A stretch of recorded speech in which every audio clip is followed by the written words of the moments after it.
The knee consists of the tibia or shin bone, femur or thigh bone, and patella or kneecap. In knee arthritis, the cartilage on the end of the bones slowly wears away, causing pain and irritation, making daily activities difficult. Arthritis can affect all or just one area of the knee. In this case, the entire knee is affected and a total knee replacement is performed. During the surgery, your doctor uses a series of guides to help remove the damaged bone and prepare the femur, ensuring proper implant size and alignment.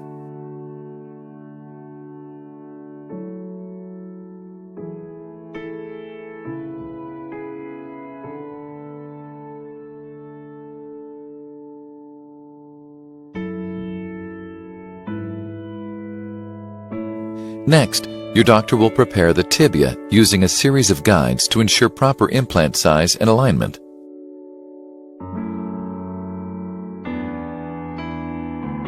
The final tibia preparation is completed and a trial spacer is used to confirm knee stability.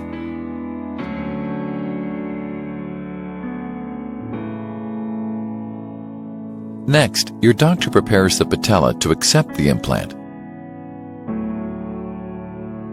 A trial implant is placed on the patella and the knee is checked for proper implant size and stability. The trial implants are then removed and the surfaces are prepared for placement of the final implants.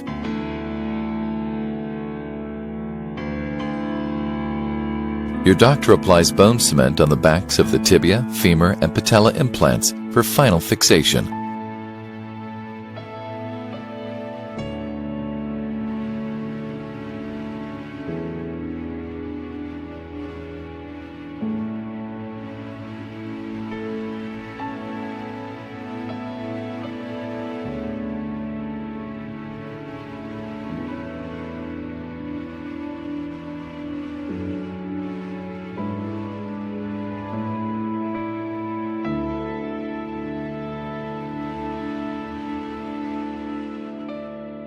This completes total knee replacement.